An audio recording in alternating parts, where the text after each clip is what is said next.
माझं नाव आर्यन आहे. मी एक गरीब पण मेहनती पाणीपुरी विक्रेता होतो. जेव्हा मी स्पर्धा परीक्षा उत्तीर्ण होऊन सहाय्यक आयुक्त झालो, तेव्हा सर्वात आधी मी माझ्या त्या वृत्त वर्ग शिक्षिकेला शोधलं, ज्यांनी माझे दागिने विकून माझी फी भरली होती. पण जसं मी त्यांच्या घरी पोहोचलो, समोरचं दृश्य पाहून माझ्या पायाखालची जमीनच सरकली. कारण खूपच भावस्पर्शी आणि इंटरेस्टिंग स्टोरी आहे. शेवटपर्यंत नक्की पहा.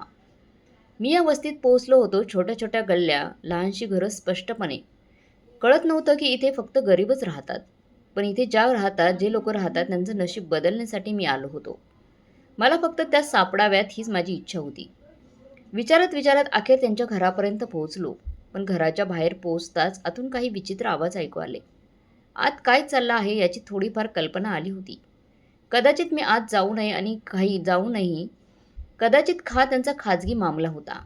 पण तरी मी आत गेलो आणि समोरचं दृश्य पाहून थक्क झालो. कारण समोर काही नव्हतं, फक्त माझ्या नशिबाचं दार उघडं होतं.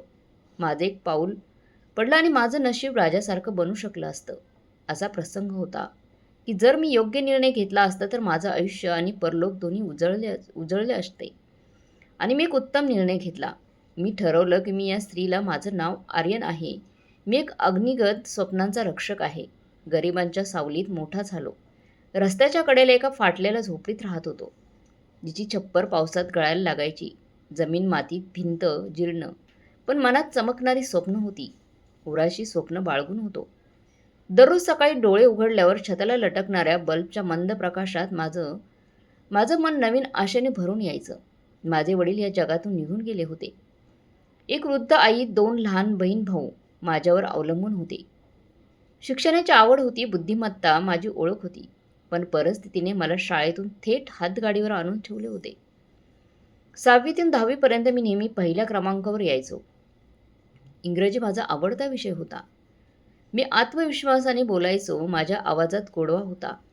उपचाराबरोबरच लहेजा स्वच्छ. जेव्हा मी बोलायचो, लोक थांबायचे, ऐकायचे, हसायचे आणि अचंबित व्हायचे. माझ्या पाणीपुरीच्या गाडीवर लोक चवीसाठी कमी पण माझ्या व्यक्तिमत्वासाठी जास्त यायचे.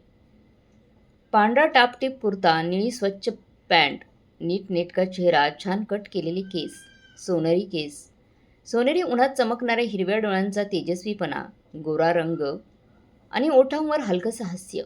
प्रत्येक येणारा जाणारा क्षणभर थांबून मला पाहायचा. मुले हसायचे माझ्याकडे बघून.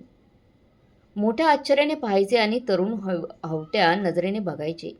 अनेकदा लोक विचारायचे, भाऊ, तुझ्यासारखा इथे शिकलेला मुलगा इथे काय काम करत आहे? मी फक्त हसायचो आणि उत्तर द्यायचो, हिंमत नसायची. आतून मी पूर्णपणे तुटलो होतो. माझी स्वप्न विखुरली होती. अशा मंदावल्या होत्या, पण हात रिकामे होते. खिशात काही नव्हतं. लहान भावंडांची पुस्तकं, वह्या, आईच्या औषधांचा खर्च, विजेचं बिल, हे सगळं माझ्या त्या हातगाडीवर अवलंबून होतं. मी हार मानली नाही. दररोज नव्या जोमाने उठायचो, पुऱ्या तळायचो, हात चालवायचो आणि आणि आवाज लावायचो. संध्याकाळी बचत मोजत बसायचो. दिवस जात होते, पण मनातली आग वाढत होती. मी स्वतःलाच विचारायचो, का मी फक्त पाणीपुरी विकणारच राहणार आहे का? माझी स्वप्न कधी खरी होतील का? माझं डोकं, माझी गुणवत्ता, माझी हुशारी, माझे शब्द, ही सगळं गल्लीच्या धुरामध्ये हरवून जाणार का? काय माझ्यासाठी एखादी संधी उरली आहे का? काय माझ्या नशिबात फक्त ऊन, घाम आणि थकवा आहे का? एक दिवस संध्याकाळची वेळ होती. पाऊस खूप जोरजोरात पडत होता. मी हात चालवत होतो. माझा शर्ट पूर्णपणे पाण्याने पूर्ण भिजला होता. समोर एक स्त्री उभी होती. डोक्यावर पांढरा दुपट्टा, डोळ्यात आश्चर्य, चेहऱ्यावर गोंधळलेले भाव. मी नजर वर केली, ओळखण्याचा प्रयत्न केला. त्या माझ्या शाळेतील शिक्षिका होत्या. शकुंतलाबाई. शकुंतलाबाई होत्या त्या. माझा आवाज मंद झाला, हृदयाची धडधड वाढली. हात थांबले. वेळ जणू थांबून गेला.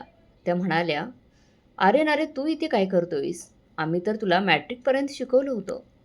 आम्हाला वाटलं की तू एखाद्या मोठ्या नोकरीवर असशील, चांगल्या ठिकाणी जॉब करत असशील आणि एखाद्या ऑफिसमध्ये बसून आदेश देत असशील, चांगल्या पोशाखात असशील, फाईल्समध्ये व्यस्त असशील. पण तू तर एकदा इथे पाणीपुरी विकतोय." मी शांत उभा होतो. डोळे खाली होते. चेहऱ्यावर लाज होती, जिभेला शब्द सुचत नव्हते. त्या जवळ आल्या आणि मला बारकाईने पाहिलं आणि म्हणाल्या, तू अजूनही तसाच सुंदर दिसतोयस, जसा शाळेत असताना दिसायचास. तुझे डोळे अजूनही बोलतायत. तुझ्या चेहऱ्यावर अजूनही ती निरागसता आहे. तुझ्या हास्यात अजूनही ती चमक आहे. मी धीर करून त्यांना माझी घरची सगळी खरी गोष्ट सांगितली. गरिबीबद्दल, वडिलांच्या मृत्यूबद्दल, लहान भावांबद्दल, जबाबदाऱ्या, शिक्षण सोडण्याचं दुःख. त्यांच्या चेहऱ्यावर दुःख होतं, डोळ्यात पाणी होतं. त्या म्हणाल्या, "अरे नरे, तू माझा सर्वात चांगला विद्यार्थी होतास, आठवते का? मी तुझी फी भरायची, कारण तू प्रत्येक परीक्षेत पहिला यायचास. मला नेहमी वाटायचं की तू खूप पुढे जाशील, देशाचं नाव उज्ज्वल करशील. तुझं कौशल्य, बोलण्याची पद्धत, सगळं काही असामान्य होतं. पण ही गरिबी ना बाळा, ही मोठमोठ्या स्वप्नांना गिळून टाकते. ही तुझ्यासारख्या हिऱ्याला मातीखाली लपवून राहील." मी गप्प राहिलो, त्या बोलत राहिल्या. "माझा नंबर ठेव, मी कधी तुला फोन करेन. कदाचित आपल्याला एखादा मार्ग तरी सापडेल. कदाचित एखादी संधी मिळेल." मी त्यांचा नंबर लिहून घेतला. मनात एक आशेचा किरण निर्माण झाला. त्या शकुंतला मॅडम ज्या आम्हाला प्रेमाने शिकवायच्या, प्रत्येक विद्यार्थ्यांवर माया करायच्या. आम्हाला फक्त विद्यार्थी नाही तर आपली मुलं समजायच्या. आता त्या म्हाताऱ्या झाल्या होत्या. काळ्यांच्या डोळ्यांच्या कडेवर सुरकुत्या होत्या. आवाजात थरथर होती, पण हृदय तेच कोमल आणि सुगंध तोच जुना होता. त्यांना भेटून मला खूप आनंद झाला. मनातल्या जुन्या आठवणी ताज्या झाल्या. त्यांचं वर्गात शिकवणं, ब्लॅकबोर्डवर लिहिणं, आमचं कौतुक करणं, त्यांचं हसणं, त्यांच्या हातांचा सुगंध, सारं काही परत समोर आलं. जसा वेळ थांबला होता, जसा मी पुन्हा 10 वर्षांचा मुलगा झालो होतो. त्यांच्यासोबत घालवलेले काही क्षण मन हलकं करून गेले. जसं वर्षाचं ओझं उतरलं होतं. त्यांच्या बोलण्यात खरी भावना होती. त्यांच्या डोळ्यात आपुलकी होती. त्यांच्या शब्दातून असं वाटलं, कदाचित माझा काळ पुन्हा येऊ शकेल का? कदाचित नशीब पुन्हा माझ्या दाराशी येईल. कदाचित मी पुन्हा स्वप्न पाहू शकेल. त्यांच्या शब्दाने माझ्या अंतरात प्रवेश केला होता. जणू एखाद्या प्रार्थनेसारखे त्यांना जाताना पाहिलं. मनात आलं की त्या थांबाव्यात, बोलावं माझ्याशी, पण त्या निघून गेल्या. मी पुन्हा गाडीच्या दिशेने पाहिलं. पुऱ्या उचलल्या, डिश भरू लागलो. पण आता मनात एक नवीन आशा होती. एक नवीन उजेड होता.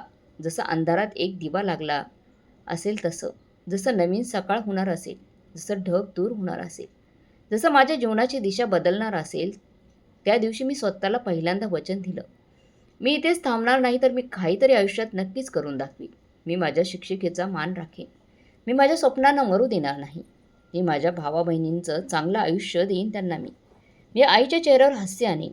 मी पाणीपुरी विकताना देखील माझी इज्जतीशी तडजोड करणार नाही. मी स्वतःला घडवण्यासाठी स्वतः प्रत्येक संधीचं स्वागत करीन. आता मला खात्री होती की शकुंतला मॅडमची भेट एक योगायोग नव्हता, तर एक संदेश होता. कदाचित ते देवाने माझ्यासाठी एक नवीन मार्ग ठरवला होता. कदाचित माझ्या चांगल्या दिवसांची सुरुवात झाली होती.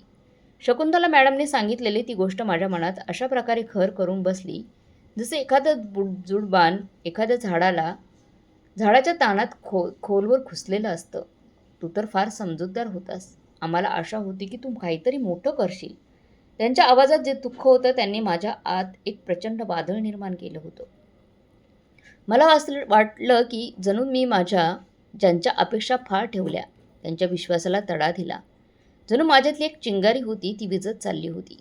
जणू माझे ते तेजस्वी स्वप्न, ज्यात मी नेहमी स्वतःला एक उंच शिखरावर पाहायचो, ते अंधुक होत चाललं होतं. त्याच दिवशी मी स्वतःशी वचन दिले की मी काहीतरी करून दाखवीन. फक्त त्यांच्यासाठी नाही, तर स्वतःसाठी सुद्धा.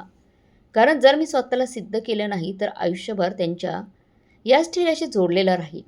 हे निर्णय घेणं माझ्यासाठी खूप कठीण होतं. घरात उपासमार होती. आईच्या अपूर्ण आयुष्याची चिंता होती. भावंडाच्या शाळेचा फीचा प्रश्न होता आणि रोजच्या गरजा होत्याच, ज्याचं ओझं फक्त माझ्या खांद्यावर होतं. अशा परिस्थितीत अभ्यासाला वेळ देणं, स्वप्नांना थोडीशी जागा देणं म्हणजे जणू वाळवंटात लहानलेल्या माणसाने पाणी शोधावं असं होतं. तरीसुद्धा मी नक्की केलं, दिवसभर पाणीपुरी विकेन आणि जेव्हा ग्राहक कमी असतील तेव्हा पुस्तक उघडे. उन्हामुळे माझं अंग घामाने भिजायचं. पुस्तक वाचताना डोळ्यात झणझणीत प्रकाश टोचायचा, पण मी शब्दामध्ये गुंतलेलं असायचो. काही ग्राहक आश्चर्याने बघायचे आणि माझं उडवायचे, म्हणून काही म्हणायचे, काय एकतर शिकायचं किंवा एकतर धंदा करायचा, दोन्ही एकत्र नाही होत. ते मला जणू एखादा तमाशा पाहावं तसं बघायचे. त्यांना काय माहीत माझ्या मनात काय आहे, माझ्या नजरेत कोणती दिशा आहे. मला आठवतं, अनेक वेळा असं व्हायचं की एखादा ग्राहक समोर उभा असायचा आणि मी पुस्तकात इतका बुडलेला असायचो की त्यांच्या अस्तित्वाचंही मला भान नसायचं. काही लोक रागावून निघून जायचे. पण मला त्यांची पर्वा नव्हती. कारण त्यावेळी माझं लक्ष एका मोठ्या जगाकडे असायचं, उज्ज्वल भविष्याकडे. मी स्पर्धा परीक्षेची तयारी करायचं ठरवलं होतं. ना कोणती कोचिंग होती, ना कोणतंच मार्गदर्शन. फक्त जुनी पुस्तकं होती. आठवणींचा आधार होता, आईच्या प्रार्थना होत्या आणि आतून धगधगतं स्वप्न होतं. जेव्हा जेव्हा थकायचं तेव्हा आईचा चेहरा आठवायचा, तेव्हा हार मांडण्याचा विचार यायचा, तेव्हा शकुंतला मॅडमचे शब्द मनात घुमायचे. कित्येक दिवस उपाशी राहिलो, कित्येक रात्री प्रकाशाशिवाय काढल्या, पण अभ्यास कधी सोडला नाही. मग तो दिवस आला जेव्हा मी परीक्षा दिली, पूर्ण मन लावून दिली, जणू सर्व काही त्याच्यावर अवलंबून आहे. त्यानंतर मी प्रतीक्षा सुरू केली. मन अस्वस्थ होऊ लागलं. प्रत्येक क्षण हेच वाटत राहिलं की जर अपयशी ठरलो तर काय होईल? आईला काय उत्तर देणार? भाऊ बहीण काय विचार करतील? पुन्हा हातगाडीवर परत जावं लागेल का? की एखादं छोटं मोठं काम शोधावं लागेल? अशाच विचारात दिवस निघून गेले आणि मग तो दिवस उजाडला. निकाल जाहीर झाला. मी टॉप 15 आहे. मला सहाय्यक आयुक्त पद मिळालं. तो क्षण माझ्यासाठी एखादी संकटाचा नव्हे तर अत्यंत आनंदाचा दिवस होता. जणू आकाशातून प्रकाश उतरू आला होता. जणू ढगांना मागून सूर्य डोकावू लागला होता. जणू वर्षानुवर्षे मेहनत एक क्षणात फळाला आली होती. माझ्या आईच्या डोळ्यात आनंदाश्रू होते. बहीण भाऊ मला आदराने बघत होते. परिसरातील लोक येऊन अभिनंदन करत होते. हातगाडीसमोर तेच ग्राहक जे पूर्वी तक्रार करत होते, आता कौतुकाने बघत होते. माझी गोष्ट केवळ शहरापुरती मर्यादित राहिली नव्हती, तर माध्यमांपर्यंत पोहोचली होती. पाणीपुरी विकणारा आता सहाय्यक आयुक्त झाला, ही बातमी सगळीकडे झळकू लागली. माझी मुलाखत झाली, माझे फोटो छापले गेले. वृत्तपत्रांमध्ये आणि टीव्हीवर माझा उल्लेख झाला. लोक कौतुक करू लागले, आशीर्वाद देऊ लागले. जे कधी म्हणायचे की तू काहीच करू शकणार नाहीस, तेच आता मला आपला अभिमान मानू लागले. मला केवळ नोकरीच नाही, तर घर मिळालं, सरकारी गाडी मिळाली, मान सन्मान मिळाला आणि मानसिक शांती मिळाली. तोच चेहरा जो पूर्वी उन्हात घामाने भिजायचा, आता वातानुकूलित खोलीत बसून निर्णय घेत होता. जो कधी इतरांच्या दयेवर अवलंबून होता, तो आता स्वतः इतरांची मदत करत होता. स्वतःला सावरायला काही दिवस लागले.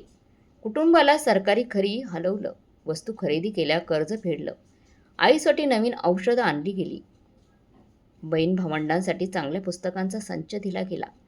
आयुष्याला एक दिशा मिळाली. मग आला प्रशिक्षणाचा नवीन काळ.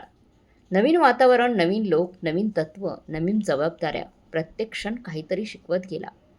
प्रत्येक दिवस काहीतरी नवीन देऊन गेला. स्वतःची लायकी कळाली, स्वतःची ताकद ओळखली. जेव्हा प्रत्यक्ष सेवेला सुरुवात झाली, तेव्हा मनात एकच भावना होती, आता मी तो आर्यन नाही. आता आर्यन तो राहिला नाही जो हातगाडीवर पाणीपुरी विकायचा. आता मी तो आर्यन आहे ज्याने आपले स्वप्न पूर्ण केलं, ज्याने परिस्थिती पुढे हार मानली नाही, ज्याने शकुंतला मॅडमच्या अपेक्षांना तडा जाऊ दिला नाही, ज्याने गरिबीची साखळी तोडून आपलं नशीब स्वतः लिहिलं. माझ्या चेहऱ्यावर आधी जसा आत्मविश्वास होता, आता त्याच प्रतिष्ठा देखील सामील झाली होती. माझ्या पोशाखात जशी स्वच्छता आधी होती, आता त्यात शिस्त आणि सौम्यता यांचाही समावेश झाला.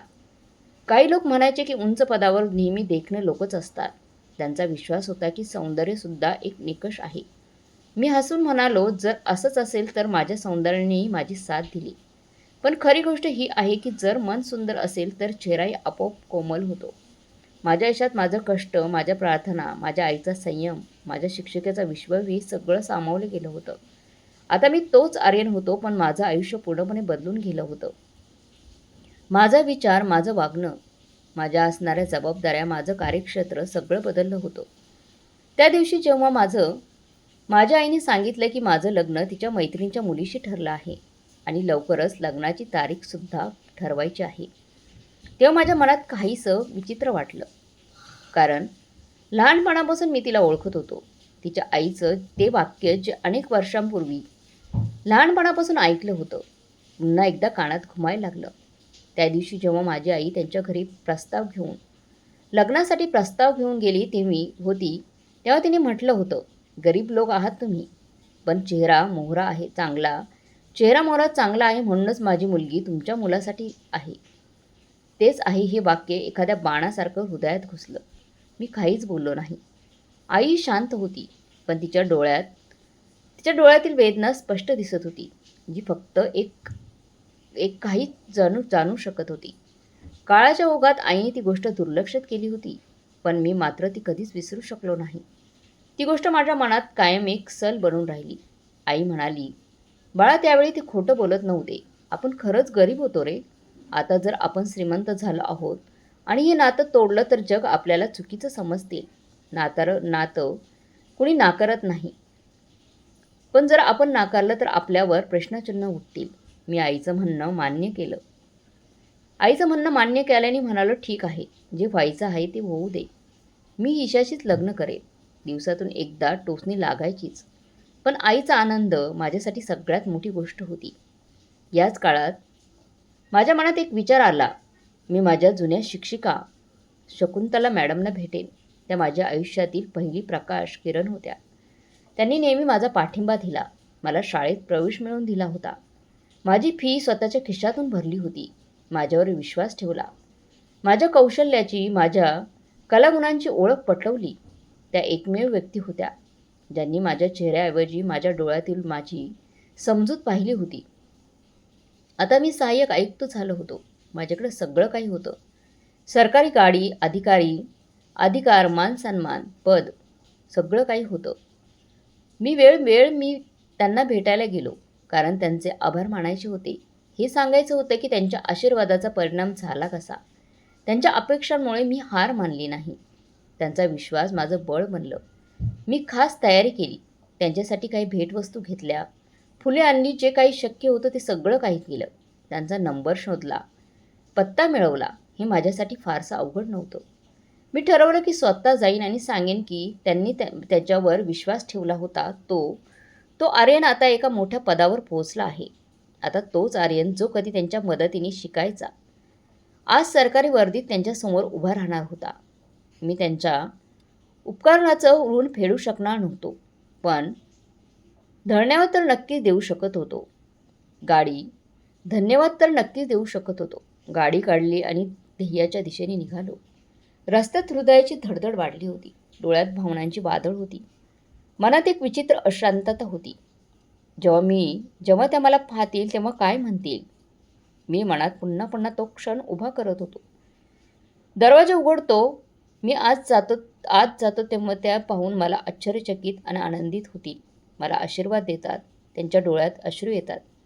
मी त्यांच्यासमोर बसतो, त्यांच्या हालचाल विचारतो, त्यांच्या जीवनातील अडचणी ऐकतो, माझ्या यशाची गोष्ट सांगतो. रस्ता लांब होता, विचार खोल होते. विचारांच्या लाटा सतत येत होत्या. हृदय बेसणं होतं, जणू काही अनोळखी आड होतं.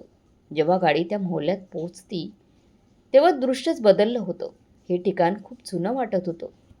लहान लहान घरं, कमजोर भिंती, अरुंद गल्ल्या, चिखलाने भरलेले रस्ते, अनमानी धावणारी लहान लहान मुलं, पाणी भरण्यासाठी रांगेत उभे असलेल्या महिला, झाडाच्या सावलीत लोडो खेळणारे वृद्ध.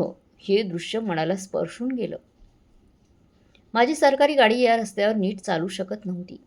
कुठे नाल्याचा पाणी, कुठे दगडांचा अडथळा, कुठे इतकी अरुंद वळण की गाडी पुढे जाऊ शकत नव्हती. मी ड्रायव्हरला सांगितले, "इथंच थांबा, मी पायी चालत जाईन." एका हातात फुलांचा गुच्छा होता आणि दुसऱ्या हातात भेटवस्तूची पिशवी. मी माझ्या गणवेशात अभिमानाने चालत होतो. लोक आश्चर्याने माझ्याकडे पाहत होते. काही दरवाजे उघडू लागले होते, काही खिडक्या सरकल्या, काही मुलं थांबली आणि काही वृद्ध उठून उभे राहिले आणि सगळे माझ्याकडे बघत होते. मी पुढे चालत राहिलो. प्रत्येक गल्लीत, प्रत्येक वळणावर, प्रत्येक पावलात मला भूतकाळाच्या दिशेने नेत होतं. असं वाटत होतं जणू प्रत्येक वीट, प्रत्येक भिंत मला पाहून माझं नाव पुकारत आहे.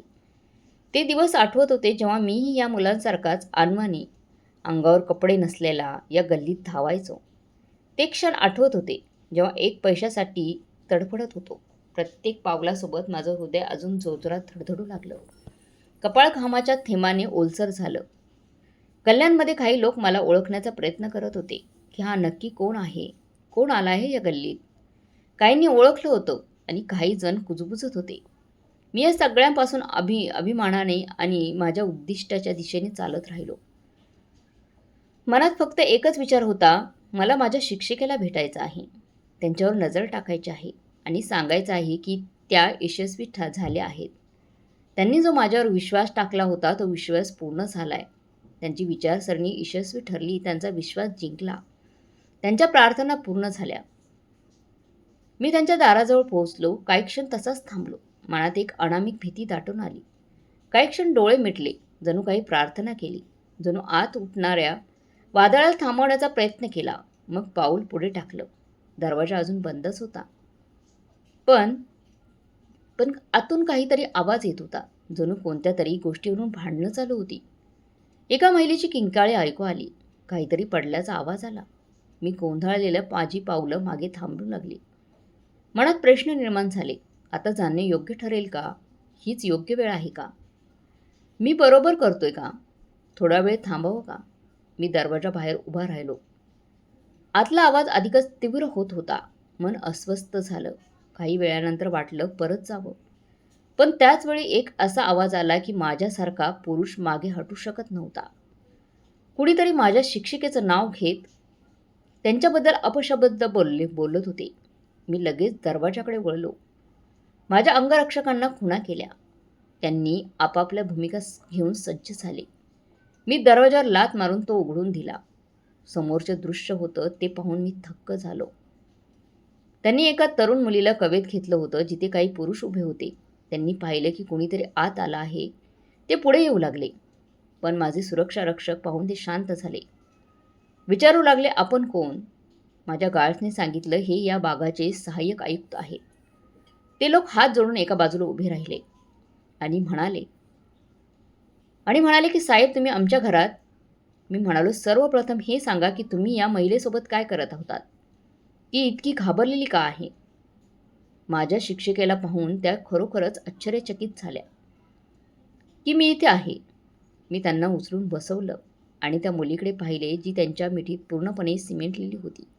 ती फारच सुंदर मुलगी होती. पण नक्कीच काहीतरी गडबड होती. कारण शिक्षिका म्हणाल्या की त्या काही बोलू शकत नाहीत. हे लोक फार धोकादायक आहेत. खूप डेंजरस आहेत. मी म्हणालो, हे धोकादायक आहेत. त्यांना घाबरू नका. तुम्ही मला सांगा मॅडम, नक्की काय प्रकरण आहे? त्यांनी सांगितले की हे माझे भाऊ आहेत. माझ्या वाट्याच्या जमीन आहे त्या जमिनीवर कब्जा करायचा प्रयत्न करत आहे. मी म्हटलं, मला माझा हिस्सा द्या. तर म्हणतात, हिस्सा नाही देणार. उलट माझ्या मुलीचं लग्न यांच्याकडे कर म्हणतात ते. पण मी माझ्या मुलीचं लग्न इथे करू इच्छित नाही. कारण ज्या मुलीसाठी प्रस्ताव आहे तो एक नशेडी आहे, नशा करणारा आहे. आणि हे त्याचं दुसरं लग्न आहे. आणि म्हणतात की लग्न करायचं नसेल तर घर सोडून जा. मला आणि माझ्या मुलीला माझ्याच घरातून हाकलून देत आहेत. आमचं ह्या जगात दुसरं कोणी नाही आहे. हे ऐकून मी त्यांना रागाने पाहिलं आणि एवढं पुरेसं होतं. मी तिथेच उभा राहून पोलिसांना फोन केला आणि सांगितलं, जर यांना सेवा द्या आणि त्यांची सासूरवाडी म्हणजेच पोलीस स्टेशन दाखवा. ते माफी मागायला लागले. पण मी ठरवलं होतं की यांना शिक्षा होईपर्यंत सोडायचं नाही. जे लोक मुलीच्या आणि बहिणीच्या हक्कावर गदा आणतात आणि स्त्रियांना जबरदस्ती करतात, त्रास देतात, मनस्ताप देतात, त्यांना शिक्षा झालीच पाहिजे. मी माझ्या शिक्षिकेचा हात धरला आणि म्हणालो, तुम्ही माझ्यासोबत चला. त्यांना माझ्या गाडीत बसवलं आणि घरी घेऊन आलो. परत आल्यावर त्यांनी आणखी सांगितलं की त्यांचे पती, माझ्या शिक्षिकेचे पती आता या जगात नाही आणि त्यांचा कोणीच नाही. एक मुलगा होता, त्याला खूप कष्टाने परदेशात पाठवलं होतं. पण त्याने कधीच परत उत्तर दिलं नाही. तिथे जाऊन लग्न केलं आणि पैसेही पाठवत नाही. मी माझ्या शिक्षिकेला म्हणालो, तुम्ही माझ्यासाठी माझ्या आईसारखे आहात. माझी फी भरण्यासाठी तुम्ही तुमचे दागिनेसुद्धा विकले होते, हे मी कधीच विसरू शकत नाही. तुम्ही माझ्यावर विश्वास ठेवलात आणि दागिने विकलेत माझ्या शिक्षणासाठी. आजपासून तुम्ही याच घरात राहाल. त्यांनी माझ्याकडे कृतज्ञतेने पाहिलं आणि म्हणाल्या, मला तर आश्चर्य वाटते की तू एवढ्या लवकर इतक्या मोठ्या यशापर्यंत कसा पोहोचलास? मी म्हणालो, हे सर्व तुमच्यामुळे शक्य झालं आहे मॅडम. मी लिहायला शिकलो ते तुमच्यामुळे. तुमच्या बोलण्यातून मला जगायला शिकायला मिळालं. तुमच्या आशीर्वादामुळे मी जिंकायला शिकलो. तुमच्या मायेने मला ते धैर्य दिलं जे वडिलांच्या निधनानंतर कुठेच मिळालं नाही. तुम्ही मला त्यावेळी सावरलं जेव्हा मी पूर्णपणे तुटलो होतो. तुमच्या अपेक्षेने मला त्यावेळी वाचवलं जेव्हा सगळी दारं बंद झाली होती. तुमच्या शांततेने मला तो धडा शिकवला जो कोणत्याही पुस्तकात नव्हता. तुमच्या अश्रूंनी मला ती ताकद दिली जी माझ्या पायात जणू आग म्हणून धावायला लागली. तुमच्या रिकाम्या हातांचा सुगंध आज माझ्या घराला सुगंधित करत आहे मॅडम. तुमची मुलगी तुमची मुलगी आता माझ्यासाठी एक जबाबदारी आहे, एक अमानत आहे, एक दीप आहे जो अंधारात प्रकाश पसरवू शकतो. मॅडम, तुमच्या डोळ्यातील चमक माझ्यासाठी कुठल्याही मुकुटापेक्षा मोठी आहे. मी तुमच्यासाठी मी तुमच्यासाठी एक खास खोली तयार केली आहे. त्या खोलीत ती चित्र लावली आहेत, जी तुम्ही माझी नक्कल करताना पहिल्यांदा काढली होती. त्या ग्रंथालयात या पुस्तकाचं ठिकाण केलं आहे, ज्या ज्या ठिकाणी तुम्ही मला बक्षीस म्हणून दिल्या होत्या. त्या पलंगावर तीच उशी आहे ज्यावर तुम्ही एकदा माझ्या जखमांवर हात ठेवला होता. जेव्हा तुम्ही माझ्या केसांमध्ये बोटं फिरवली होती, तो स्पर्श आजही माझ्या हात खोलवर जपून ठेवला आहे. आज तो स्पर्श परत आला आहे. आज तो मुलगा परत आला आहे, ज्याला तुम्ही शहराच्या उन्हापासून, पाणीपुरी चालवण्याच्या त्या त्या गाडीपासून वाचवलं होतं, ज्याला तुम्ही अनमानी पायाने शाळेत पाठवलं होतं, ज्याला तुम्ही दुपारी स्वतःच्या हाताने जेवण खाऊ घातलं होतं, ज्याला तुम्ही एक आशा म्हटलं होतं, ज्यासाठी तुम्ही तुमची स्वप्न त्यागली होती आणि ज्यासाठी तुम्ही नातेवाईकांच्या तक्रारीही ऐकून घेतल्या होत्या. आज तुमच्यासमोर उभा आहे तोच मुलगा खाली मान घालणारा, तोच मंद स्वरात बोलणारा, तोच कृतज्ञ मनाचा, तोच ओलसर डोळ्यांचा, तोच प्रेमळ भावना असलेला, निस्वार्थ नातं जमणारा, तोच नितळ निष्ठेचा, तोच अढळ वचन देणारा. आजचा दिवस माझा मॅडम नाही, हा दिवस तुमचा आहे. तुमच्या निर्णयांचा, तुमच्या आयुष्याचा, तुमच्या यशाचा, तुमच्या प्रकाशाचा. आजची गोष्ट तुमची आहे. माझी शिक्षिका माझ्यासोबत 1 महिना राहिल्या होत्या. त्या रात्रंदिवस माझ्यासाठी प्रार्थना करत होत्या. माझ्या यशावर अभिमान बाळगत होत्या. माझ्या बंगल्याच्या प्रत्येक कोपऱ्यात त्यांच्या प्रार्थनेचा आवाज ऐकू येत होता. त्या मला पाहून हसत त्यांच्या डोळ्यात तो शांत भाव दिसत होता, जो वर्षानुवर्षाच्या वेदनेनंतर मिळतो. त्यांच्या चेहऱ्यावर मी समाधान पाहिलं होतं. आणि मग नंतर मी एक निर्णय घेतला.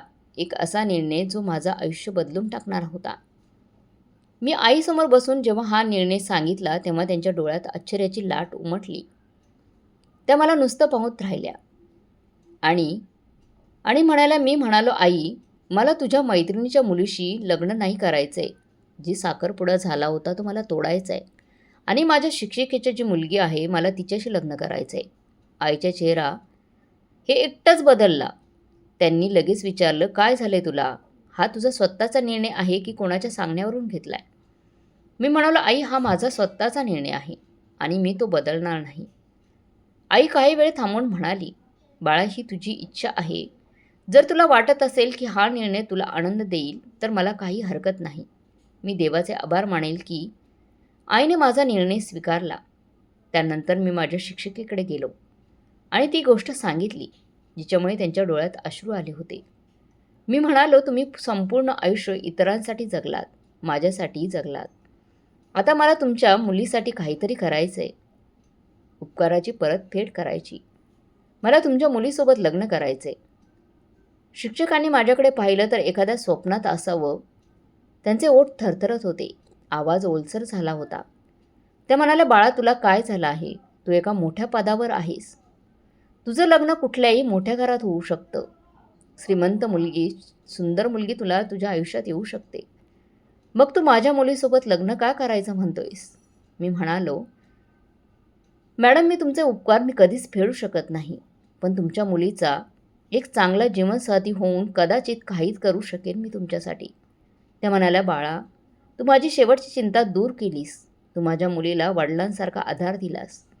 तिच्या नशिबात अशी उजळणी दिलीस जी कदाचित तिच्या नशिबालाही मान्य झाली नसती. मग त्यांनी आपल्या मुलीला बोलवलं आणि म्हणाल्या, बाळा, तुला एक गोष्ट सांगायची आहे. हा मुलगा तुझ्याशी लग्न करू इच्छितो. मुलीने नजर खाली झुकवली. लाजेने तिचा चेहरा लाल झाला, पण तिने हळू आवाजात हो म्हटलं. आणि तो हो माझ्या मनाला एक शांततेचा स्पर्श करून गेला. मी म्हणालो की लग्न घरातच होईल, अत्यंत साधेपणाने, साध्या सिंपलप्रमाणे होईल.